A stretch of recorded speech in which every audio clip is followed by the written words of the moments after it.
Before the final chapter of the story, there's always the prologue. And before the incredible visions of the end, there were the stories of the beginning. The book of Revelation, with all its thunder and glory, well, it didn't just appear out of thin air. It's actually the grand finale to a story that's been building, scene by scene, for thousands of years. So think of this as the trailer. Think about it. What if all those incredible images that have shaped our understanding of power, of judgment, of glory, what if they were just echoes of something way, way bigger?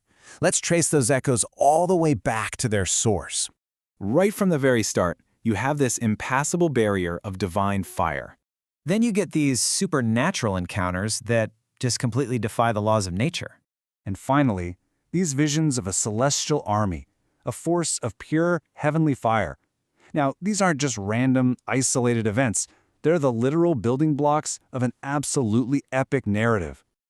It really all kicks off with direct contact. And I don't mean whispers on the wind or vague feelings. We're talking raw, unfiltered communication from a divine source that is both completely terrifying and absolutely awesome. Just try to imagine it. There's a bush that's on fire, but it's not burning up, and a voice starts speaking from the flames. The very first command isn't some complex law. It's just a simple act of reverence. This moment, right here, it set a fundamental rule. When you encounter the divine, everything changes. It demands respect, it makes the very ground you're standing on holy, and it sets the stage for a mission that's going to change the world.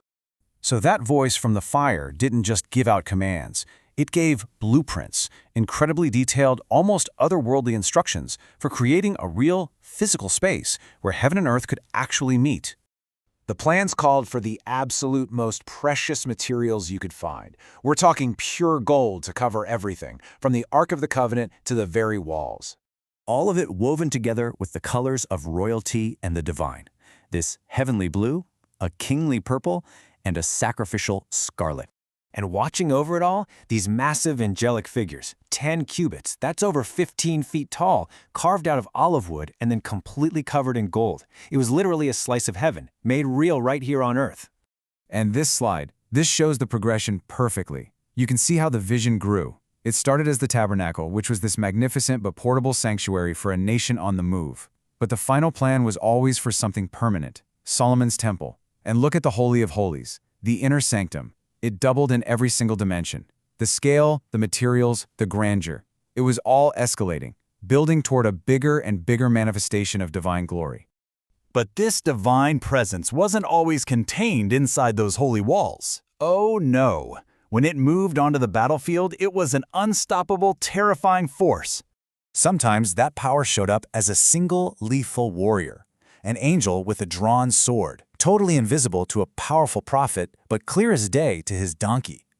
It's this stark reminder that the divine sees everything and can step in the most direct and intimidating ways. And then other times, the intervention was on a scale that is just impossible to imagine. You have this servant who sees an enemy army and is terrified, and his eyes are open to the true reality. The entire mountain was filled with a celestial army of fire, this silent, awesome force just waiting for the command. So here's the crucial point. This theme that keeps coming up again and again. Victory wasn't about human strategy, it was about supernatural intervention. As you can see here, whether it was a single angel striking down an entire army or the fear of God just paralyzing whole kingdoms, the message was crystal clear. There are forces at play that are far beyond our comprehension. So you have the voice, the power, and it all culminates in this one place, the Temple of Solomon. This was the absolute peak of earthly glory, a magnificent structure that was known throughout the entire ancient world. The dream was finally, fully realized. And at its dedication, wow, the promise was fulfilled.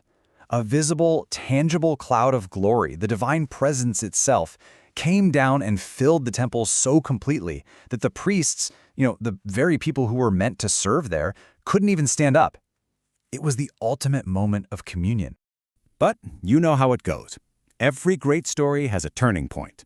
And after centuries of glory, the reckoning came. And just like that, it was gone. The House of Gold, the symbol of the divine presence, the very heart of the nation, burnt to the ground by the conquering Babylonian army. The city was destroyed, the people were carried off into exile, and it really seemed like that was the end of the story. But it wasn't. because woven into the story from its earliest days wasn't just a warning about destruction, but a promise of restoration, an unbreakable covenant that said that even total devastation was not the final word. This right here, this illustrates that core promise perfectly. It was written centuries before the temple was even built, and this vow declared that no matter how far the people were scattered, a gathering would come. A return wasn't just possible, it was prophesied. From the ashes, a new hope was going to emerge. And you can actually see that promise taking shape in history. A foreign king, Cyrus of Persia, issues a decree to rebuild. The people are called to return. And, completely against all odds, the foundations are laid and the work begins all over again. The cycle of glory, destruction, and restoration was playing out once more.